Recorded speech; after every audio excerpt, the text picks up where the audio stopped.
Assalamu alaikum students, welcome to chemistry class. Okay, today's lesson is about the properties of alkanes. We have started the chapter number 12 of chemistry, that was the hydrocarbons. पिछले lecture में हम लोगों ने alkanes और उसके preparation methods पढ़े थे और आज के लेक्चर में हम लोग इसकी प्रॉपर्टीज़ को डिस्कस करेंगे. ठीक है. Okay, as you know that कि किसी भी सब्सटेंस की प्रॉपर्टीज़ जो हैं वो दो तरह की होती है. एक उसकी होती है फिजिकल प्रॉपर्टीज़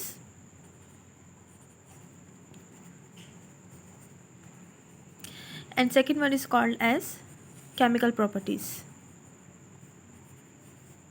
ठीक है. तो फिज़िकल प्रॉपर्टी क्या होता है कि उसकी अपेरेंस और जो ज़ाहरी उसकी जो स्टेट है जो हमें वो नज़र आ रही है, तो वो क्या है, क्या उसमें चेंजिंग आती है, कलर कैसा है, उसकी शेप वगैरह, this are all belong to the physical properties of alkanes. ठीक है. तो अब हम अगर अल्केन्स की फ़िज़िकल प्रॉपर्टी को डिस्कस करें तो नंबर फर्स्ट अगर हम इसको मैं डिस्कस कर रही हूँ, the first property is that कि डेफिनेटली ये होमोलोगस सीरीज़ बनाते हैं. होमोलोगस सीरीज़ को हमने प्रीवियस लेसन में स्टडी किया था कि ये एक ऐसी सीरीज़ है कंपाउंड्स की जिसकी सबकी केमिकल प्रॉपर्टीज़ तो सेम होती हैं, but they have the different physical properties. और इसके अलावा हमने ये पढ़ा था कि हर कंजक्टिव मेंबर्स के दरमियान CH2 का डिफरेंस होता है और जो मैस बनता है उसका that is the 14 AMU mass का डिफरेंस आता है. ठीक है. और दूसरा ये कि अगर हम लोग इस होमोलोगस सीरीज़ की बात करें तो जो फर्स्ट मेंबर्स हैं उसके वो उनके चूँकि नंबर ऑफ़ एटम्स कम होते हैं कार्बन के और हाइड्रोजन के भी. जैसे जैसे आप टॉप टू बॉटम आते जाते हो, लाइक द मीथेन, इथेन. ठीक है. मीथेन में जैसे CH4 होता है, इथेन CH4, और इथेन में आपको पता है डेट इज़ अ C2H6. ठीक है. और प्रोपेन में होता है C3H8. ठीक है. तो अब देखते हो कि जैसे जैसे आप डाउन आते जाते हो तो number of carbon atom increase करते जाते हैं, नंबर ऑफ़ हाइड्रोजन एटम भी इंक्रीज़ करते जाते हैं. तो top to bottom molecular size जो है वो इंक्रीज़ करता है. ठीक है. और सेकेंडली जो है वो डेफिनेटली अगर इनका साइज़ इंक्रीज़ करता है तो उनका जो वेट है और उनकी जो स्टेट है वो भी चेंज होती जाएगी. ठीक है. अब इसका क्या मतलब है, क्योंकि ऊपर वाले जो molecules number of atoms come है और उनमें जितने नंबर ऑफ़ एटम्स कम होंगे उतनी कम इनके दरमियान इंटरमॉलिक्यूलर फोर्सेस होंगी. जितनी कम इंटरमॉलिक्यूलर फोर्सेस होंगी तो वो गैशियस स्टेट में रहेंगी. ठीक है. जैसे जैसे आप नीचे आते जाओगे तो दरमियान नंबर ऑफ़ एटम्स इंक्रीज़ करने से इंटरमॉलिक्यूलर फोर्सेस इंक्रीज़ करती जाती हैं तो उनका स्टेट चेंज हो जाएगा. यानी कि शुरू में वो गैसेस होती हैं क्योंकि forces कम होती हैं, then they convert into the liquid state and then they convert into the solid state. ठीक हो गया. तो top to bottom state of matter जो है वो भी चेंज होता जाता है. मैटर क्या होता है, वो चेंज होता है. ठीक है. यानी कि गैशियस स्टेट से ये किस में जाती है, लिक्विड में, एंड देन किस में कन्वर्ट हो जाती है, वो सॉलिड में. ठीक है. ये तो उसकी एक प्रॉपर्टी होगी. नंबर 2, चूँकि हम हाइड्रोकार्बन्स की बात कर रहे हैं और हाइड्रोकार्बन्स में अल्केन्स में स्टडी कर रहे हैं, तो हाइड्रोकार्बन्स में हमें पता है कि सिर्फ दो ही एटम पे कॉन्सिस्ट होती है, that is hydrogen and carbon. अब ये जो दोनों एलिमेंट हैं और कार्बन, हमें पता है कि इनके दरमियान जो बॉन्डिंग होगी कार्बन की हाइड्रोजन के साथ या कार्बन की अपने ही कार्बन एटम के साथ जो केमिकल बॉन्डिंग होगी वो होगी कोवलेंट. ठीक है. यानी कि शेयरिंग ऑफ इलेक्ट्रॉन होगी. और सेकेंडली चूँकि कार्बन में उसकी जो इलेक्ट्रोनेगेटिविटी है वो ज़्यादा नहीं होती, सेम हाइड्रोजन की भी इलेक्ट्रोनेगेटिविटी ज़्यादा नहीं होती, तो चूँकि इनके दरमियान इलेक्ट्रोनेगेटिविटी का इतना ख़ास डिफरेंस नहीं होता है इसलिए इनमें पोलैरिटी भी नहीं आती. It means they are non polar. ठीक है. तो सेकेंड प्रॉपर्टी क्या होगी इसकी कि हाइड्रोकार्बन्स यानी कि जो अल्केन्स है दे आर नॉन पोलर. अब चूँकि ये नॉन पोलर है तो डेफिनेटली किसी भी पोलर सब्सटेंस में मिक्स नहीं होंगे या डिज़ोल्व नहीं होंगे, ये हमेशा नॉन पोलर में डिज़ोल्व होंगे. दैट इज़ वाई जो अल्केन है वो वाटर में सॉल्युबल नहीं होते. लाइक दैट ऑयल या ghee, they are the hydrocarbons, organic compound होते हैं. और चूँकि नॉन पोलर होते हैं इसलिए ये ऑयल जो है या पेट्रोल जो है ये पानी के अंदर मिक्स नहीं होता. ठीक हो गया. ये तो नंबर 2 प्रॉपर्टी होगी इसकी. नंबर 3, दैट इज़ इनकी डेंसिटी भी जो है वो टॉप टू बॉटम, जैसे जैसे आप टॉप टू बॉटम आते हो तो डेंसिटी भी जो है वो इंक्रीज़ करती जाती है. क्यों इंक्रीज़ करती जाती है? क्योंकि नंबर ऑफ़ एटम्स इंक्रीज़ करने हैं, number of hydrogen atom increase कर रहे हैं, तो उनका मॉलिक्यूलर साइज़ इंक्रीज़ करता जाता है। जितना मॉलिक्यूलर साइज़ इंक्रीज़ करता जाएगा, उनकी स्टेट ऑफ मैटर चेंज होती जाती है। आप देखो, पहले गैस है, then liquid and then solid है, और हमें पता है कि इन सब में से सबसे कम डेंसिटी जो है वो गैसेस की होती है, देन लिक्विड एंड सॉलिड बहुत ज़्यादा डेंस होते हैं। सो टॉप टू बॉटम इनकी डेंसिटी भी जो है वो इंक्रीज़ करती जाती है। ठीक हो गया? क्योंकि इनका मॉलिक्यूलर साइज़ इंक्रीज़ कर रहा है, क्योंकि इनके दरमियान इंटरमॉलिक्यूलर फोर्सेस इंक्रीज़ कर रही हैं। ठीक है, इसी तरह से इनका जो मेल्टिंग पॉइंट है या इनका जो बॉइलिंग पॉइंट है वो भी क्या होगा, टॉप टू बॉटम जो है वो इंक्रीज़ करता है। सेम वही रीज़न, क्योंकि नंबर ऑफ़ मॉलिक्यूलर साइज़ जो है वो उसका इंक्रीज़ करता जाता है। ठीक है, नंबर 5th प्रॉपर्टी है कि जैसे आप आते जाते हो टॉप टू बॉटम, ये ज़्यादा विस्कस होते जाते हैं। विस्कस का मतलब ये होता है कि ये गाढ़े होते जाते हैं। डेफिनेटली पहले ये गैस होते हैं, एटम्स आपस में क्लोज होंगे एक दूसरे से, तो उनकी स्टेट चेंज हो जाएगी, they convert into the liquid, और लिक्विड के बाद they convert into the solid. तो ये लिक्विड से सॉलिड में जैसे आते जाते हैं ये गाढ़े होते जाते हैं, यानी कि यहाँ से यहाँ पे गए तो ये थोड़े से थिक हुए, यहाँ से यहाँ पे गए तो मज़ीद थिक हुए। ठीक है, तो टॉप टू बॉटम ये विस्कस होते जाते हैं। ठीक हो गया। एंड द लास्ट इसकी जो प्रॉपर्टी है, number 6th property, that is the they are less flammable. यानी कि ये सिर्फ इसमें वही कंपाउंड जो है वो कंबस्टिबल होती हैं, ये सिर्फ वही कंपाउंड्स बर्न कर सकती हैं जो गैस स्टेट में है। जैसे जैसे इनकी स्टेट चेंज होती जाती है, इनकी कंबस्टिबिलिटी भी जो है ना वो चेंज होती जाती है। यानी कि गैसेस सबसे ज़्यादा कंबस्टिबल होते हैं, यानी कि सबसे ज़्यादा फ्लेमेबल होती हैं, बहुत आसानी से जल जाते हैं। देन लिक्विड उससे कम होते जाते हैं, सॉलिड में उससे कम होते जाते हैं। और रीज़न वही होती है क्योंकि गैसेस में यूनिफॉर्मिटी ज़्यादा बन जाती है। सॉलिड और लिक्विड जैसे जैसे आप क्लोज होते जाते हैं एटम्स, तो इनमें यूनिफॉर्मिटी का जो है वो यूनिफॉर्म नहीं होते, यूनिफॉर्मिटी का जो है वो प्रॉब्लम आता जाता है, इसलिए उनकी बर्निंग का इफेक्ट भी जो है वो चेंज होता जाता है। So this is all about the physical properties of alkanes. Now we will move towards the chemical properties of alkanes, how alkanes combine with the other atoms. ठीक है, number 2nd type of the property is that chemical properties.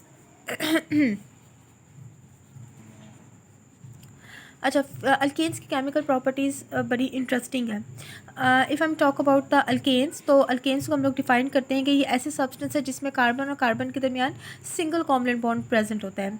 ठीक है, if I am talking about the methane, तो ethane में हमें बताया कि भाई 2 कार्बन एटम होते हैं, 6 हाइड्रोजन होती हैं, जिसमें कार्बन कार्बन एक दूसरे के साथ सिंगल बॉन्ड के साथ अटैच होता है, इसलिए हम इनको सैचुरेटेड कंपाउंड्स भी कहते हैं। हम इनको सैचुरेटेड क्यों बोलते हैं? बिकॉज कि ये जो सिंगल कॉवलेंट बॉन्ड है, that is a very strong bond, and this type of the bond is known as the sigma bond. ठीक है, और ये सिग्मा बॉन्ड जो है वो स्ट्रॉन्ग होता है, इसको ब्रेक करना मुश्किल होता है।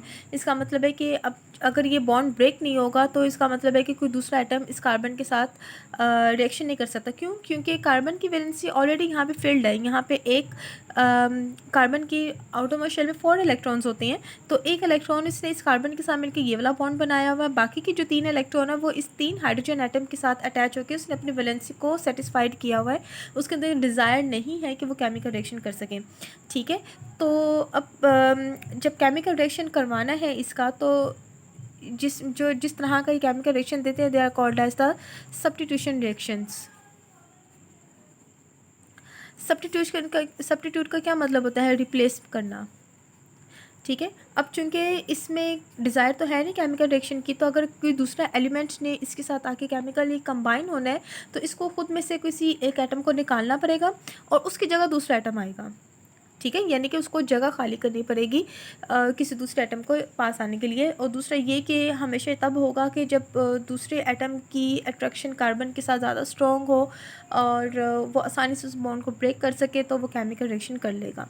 ठीक है, अब क्वेश्चन ये राइज होता है कि भाई इसमें से कौन सा एलिमेंट जो है वो निकलने के चांसेस ज़्यादा हैं? कार्बन निकलेगा तो उसकी जगह दूसरा एलिमेंट आएगा, या हाइड्रोजन निकलेगा दूसरा एलिमेंट आएगा?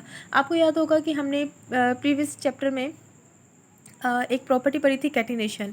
ठीक है, उसमें हमने ये पढ़ा था कि भाई कार्बन की अपने ही कार्बन एटम के साथ जो बॉन्डिंग होती है वो बहुत ज़्यादा स्ट्रॉन्ग होती है as compare to the carbon के दूसरे एटम्स के साथ। इसका मतलब है कि अगर इसका अगर मैं स्ट्रक्चर फॉर्मूला ड्रॉ करूँ इथेन का, ठीक है, कार्बन एटम है और हर कार्बन के साथ जो है वो 3 हाइड्रोजन अटैच है। तो इसका मतलब है कि ये जो कार्बन कार्बन की आपस में बॉन्ड है ये ज़्यादा स्ट्रॉन्ग है एज़ कम्पेयर टू कार्बन का इस हाइड्रोजन के साथ या इस किसी भी हाइड्रोजन के साथ, ठीक है ना। तो इसका मतलब है कि ये बॉन्ड इससे वीक है, तो इस ये वाला बॉन्ड ब्रेक करना आसान है, इसको ब्रेक करना ईजी है। इसलिए जब भी किसी दूसरे एटम ने आएगा तो वो हमेशा कमज़ोर जो चीज़ होती है उस पर अटैक करेगा, तो वो इस बॉन्ड पे अटैक करेगा किसी भी, ठीक है, और उसमें से हाइड्रोजन को रिमूव करके खुद उसकी जगह पे आ जाएगा। इस तरह के रिएक्शन को हम लोग बोलते हैं सब्स्टिट्यूशन रिएक्शन, ठीक है। और यही क्वेश्चन भी बहुत अराइज होता है कि किस तरह की जो है वो केमिकल प्रॉपर्टीज़ अल्केन्स देते हैं। और ये बात याद रखनी है कि तमाम सैचुरेटेड जो कंपाउंड्स होते हैं वो हमेशा सब्स्टिट्यूशन रिएक्शन देते हैं, यानी कि उनमें रिप्लेसमेंट होती है एलिमेंट की, सब्स्टिट्यूट करते हैं वो। और ये कब होता है? जब कंपाउंड सैचुरेटेड हो। सैचुरेटेड का मतलब है जिनमें सिंगल कोवलेंट बॉन्ड हो, ठीक हो गया। ओके, तो हम ये अगर सब्स्टिट्यूशन रिएक्शन की एग्जांपल्स देखें तो first example number 1 is called as the halogenation. Halogenation नाम से पता चल रहा है कि हेलोजिनेशन मीन्स कि हेलोजेंस का ऐड होना, ठीक है ना। हेलोजेंस क्या होते हैं? ग्रुप 7 एलिमेंट जिसमें है फ्लोरीन है, क्लोरीन है, ब्रोमीन है, आयोडीन है, ठीक है, they are called as the halogens. तो किसी भी अल्केन्स में हेलोजेंस का ऐड होना, this is called as halogenation, ठीक है। For example I have the methane CH4 और इसके साथ जो हम क्लोरीन को मैं अगर ऐड कर रही हूँ, ठीक है। अब वही बात, चूँकि अल्केन्स है, ये मीथेन है और ये स्टेबल है, ये खुद से रिएक्शन तो नहीं करेगा, तो हमें कुछ कंडीशन देनी पड़ेगी। तो अगर मैं बहुत ज़्यादा इसको ब्राइट सनलाइट में लेके जाऊँ, ठीक है, तेज़ धूप में लेके जाएं तो उससे एनर्जी मिलेगी। तो ये क्लोरीन क्या करेगा कि ये इस कार्बन में से इन हाइड्रोजन को रिप्लेस कर देगा, निकाल देगा। जब ये हाइड्रोजन निकल जाएंगे तो बाकी यहाँ पे खाली क्या रह जाएगा? कार्बन। और वो जो हाइड्रोजन निकले हैं वो इस क्लोरीन के साथ मिलकर क्या बना देगा? HCl, हाइड्रोक्लोरिक एसिड, ठीक है। इक्वेशन बैलेंस करूँगी, यहाँ पे 4 हाइड्रोजन है, यहाँ पे भी मैं 4 हाइड्रोजन लगाऊंगी, यहाँ पे क्लोरीन 4 हो गई है तो यहाँ पे भी मैं 2 लगा दूँगी, ठीक है। अब ये क्या हुआ? ये सब्स्टिट्यूट हुआ है, यानी कि ये ऐसा रिएक्शन है कि जिसने क्लोरीन ने इस हाइड्रोजन को रिप्लेस कर दिया है। यहाँ पे खाली कार्बन रह जाएगा और आपके पास एसिड बनेगा। लेकिन कंडीशन क्या है? जब आपने ये ब्राइट सनलाइट दी है। लेकिन अगर सनलाइट ब्राइट नहीं होती और डिफ्यूज्ड होती है, यानी कि कम लाइट होती है, तो फिर इस तरह का रिएक्शन नहीं होगा, फिर रिएक्शन भी चेंज होता जाएगा। फॉर एग्जांपल कि आपके पास ये मीथेन है, ठीक है, क्लोरीन के अंदर हमने ऐड की है, लेकिन अब बजाय इसके कि ये सनलाइट ब्राइट है, धूप नहीं है, बल्कि डिफ्यूज्ड है, बहुत कम जो है वो एनर्जी है। तो डिफ्यूज्ड सनलाइट में क्या होगा कि अब एकदम से भी क्लोरीन के अंदर इतनी एनर्जी नहीं आ पाती कि वो एकदम से इन हाइड्रोजन एटम को निकाल दे। उसके पास जितनी एनर्जी होगी उसके अकॉर्डिंग वो रिएक्शन करेगा। उसके पास सिर्फ इतनी एनर्जी होती है कि वो एक हाइड्रोजन को निकाल देगा, ठीक है। जब वो इसमें से एक हाइड्रोजन को रिमूव कर देगा तो बाकी यहाँ पे क्या रह जाएगा? CH4 से क्या बन जाएगा? CH3, ठीक है।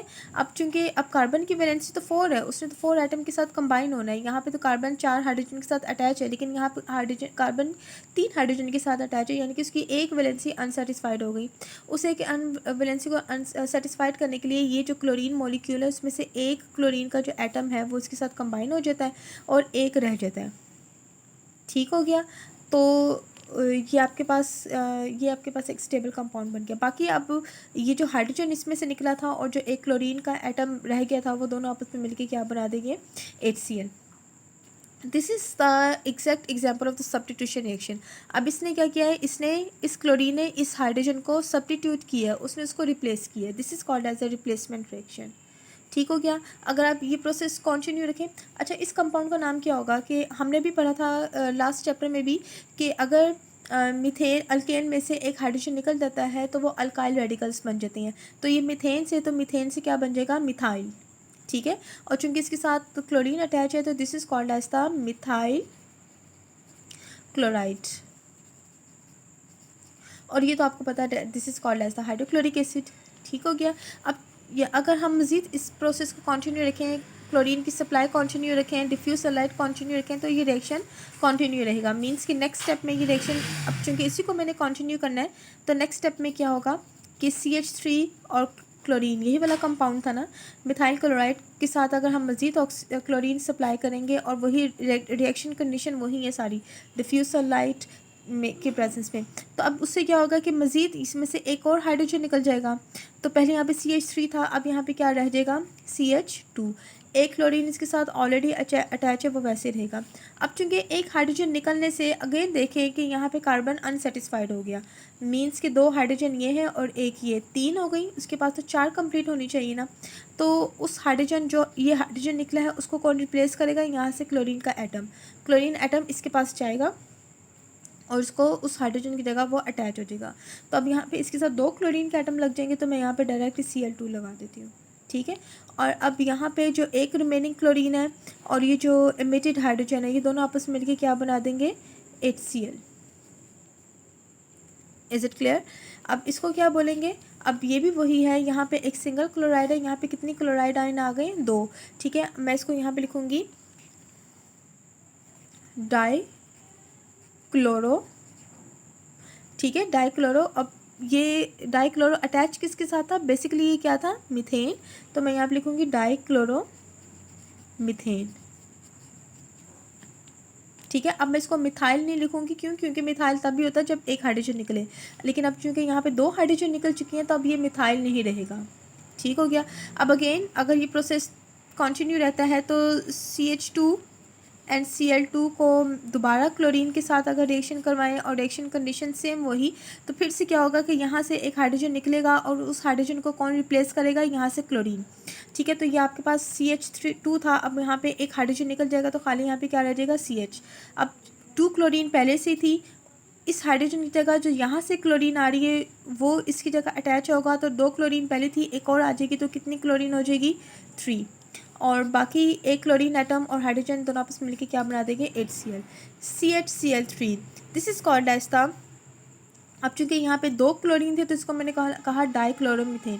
अब यहाँ पे 3 है तो इसको क्या बोलेंगे हम लोग ट्राई क्लोरोमीथेन, और इसका आम नाम जो हम इसको लेते हैं this is called as a chloroform.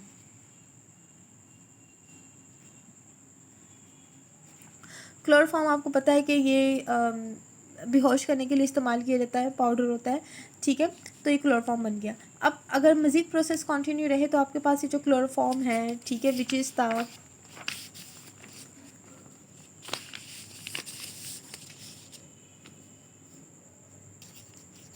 CHCl3, ठीक है, इसको हम मज़ीद क्लोरीन सप्लाई करें अगर और रिएक्शन कंडीशन वही यानी कि डिफ्यूज सनलाइट है, देन क्या होगा कि अब जो एक हाइड्रोजन रह गई है ये भी हाइड्रोजन यहाँ से निकल जाएगी, तो यहाँ पे हमारे पास क्या रह जाएगा खाली कार्बन। अब 3 क्लोरीन थी और इस हाइड्रोजन की जगह रिप्लेस करेगा यहाँ से क्लोरीन, 3 क्लोरीन पहले थी, एक और क्लोरीन आ जाएगी, तो कितनी क्लोरीन हो जाएगी 4, ठीक है। और क्लोरीन और ये क्लोरीन का दूसरा एटम और हाइड्रोजन ये दोनों आपस मिलकर क्या बना देंगे HCl।